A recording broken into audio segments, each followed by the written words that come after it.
Hey YouTube, Eagle Run 23 here. I'm excited to show you something. We've got ourselves a little tool that's going to help us make better 8.6 Blackout. You guys have seen case gauges before. These are from Sheridan Engineering.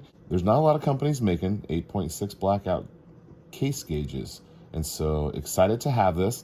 40 bucks on their website, and yeah, so I thought that I would check the ammo that we've been making, and we have learned something incredibly valuable.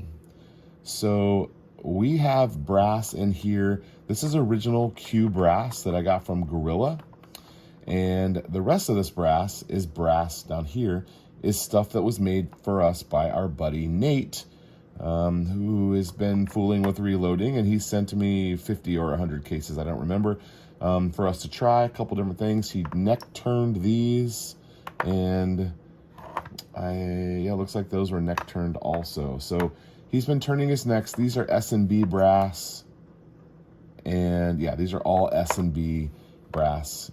And anyway, so we can take our case gauge, we can plunk these dudes in there, and we can see that we're flush, which means we're at the maximum. Now, these gauges are kind of cool because they have 3 steps to tell you, almost like a go, no-go gauge.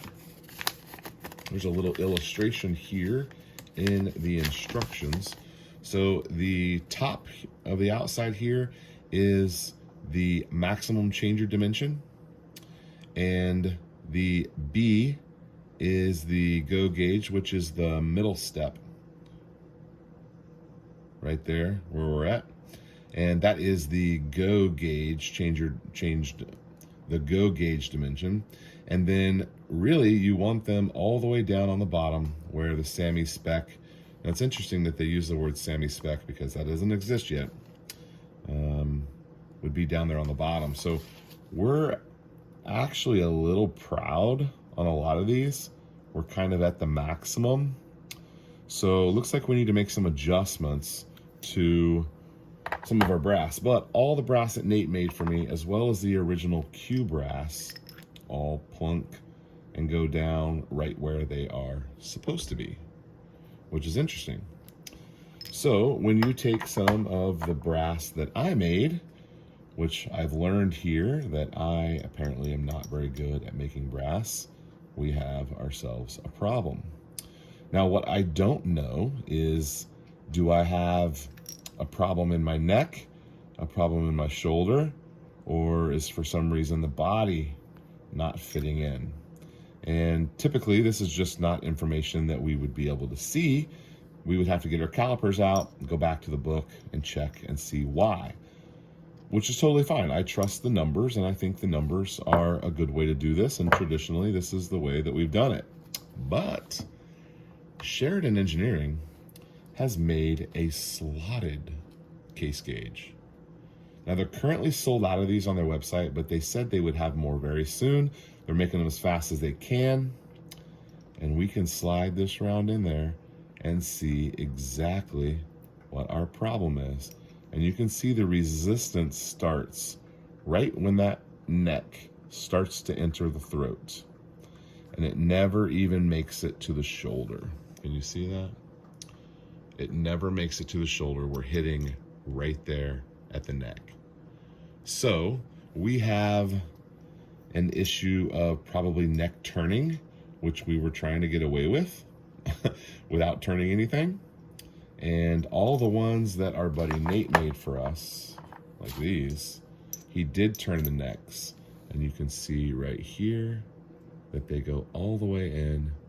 Nice contact all the way through. The shoulder is perfect. The case length is perfect, and the neck fits perfectly, and we are at the spec right there where we should be. So again, Nate, thank you very much for making some awesome brass. I apparently can't make brass because none of mine fit. They all rub right there when the neck. So all of these rounds up here at the top that we thought were good to go. Well, actually, I knew some of them weren't good to go because we tried them before, but I went ahead and went through what I made here recently, and Kind of frustrating, but also good to know because we didn't know and now we know. And I think a tool like this is pretty cool. Now, I ordered these and then I immediately regretted that I did not order Creedmoor and Grendel. Grendel is coming very soon to the channel. We're going to be reloading that. That'll be over on Eagle Reloads. But yeah, fascinating tool. Very exciting to have this. And if I didn't say it, these are $60 on their website. They're currently sold out of these. These are $40, and they have these in stock. So if you just want a normal case gauge, they've got them, $40, which is it's just a stainless steel thing that they've machined out, but very well done. And it's got instructions, and the knurling on there feels good. This is a quality piece. I think $40 is a great value. $60 for these, it's a little spendy, but the information it tells you, yeah, you can check all that with your calipers. I mean, you would know that this isn't going to go, or it would go based on what your caliper would tell you, and you could measure all that, and you would know why. But this, I feel like maybe I'm a dummy reloader. This really helps me out. I can see exactly what my problem is. And the thing is that I kind of knew that we had a little bit of a shoulder issue on some of these. That one's a neck issue. And a couple of them, we had a shoulder. The shoulder is bottoming out. You can see right there on this one, that shoulder has, and that one almost goes, that would be no-go. But it almost goes, but the shoulder is making contact.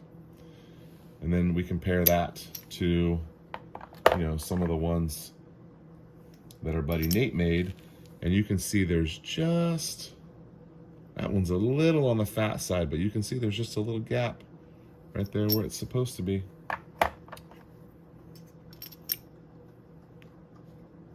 Those are all good to go. All right.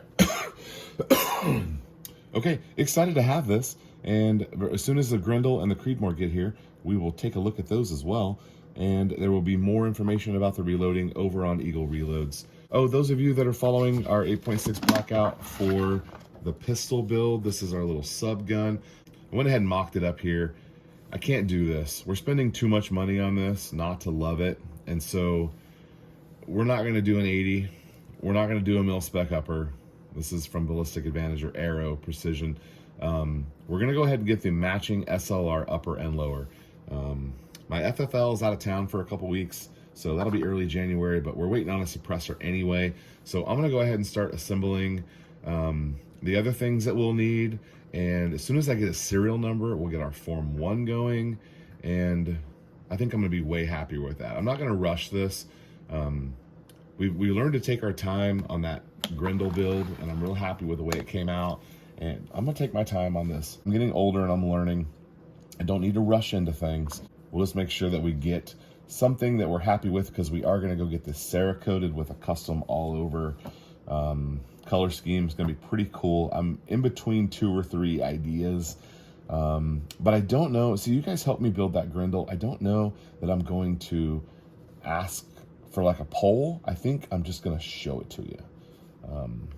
We'll kind of go that way on this one.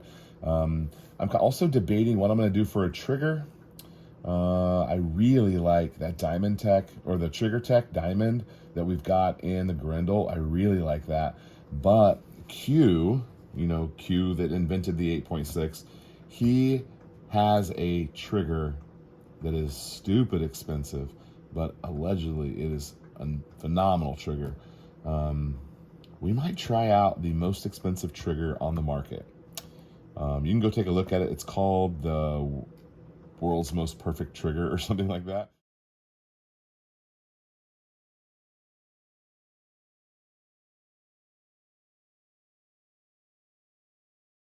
Yeah, all right, I'll leave you with that, guys. Check out Sheridan Engineering. I paid full price for these. They didn't send me anything. I didn't ask for anything. I wanted to support them. They're also a Texas company, which is kind of cool. Manufactured in Texas. Eagle 1, 2, 3. We'll see you next time.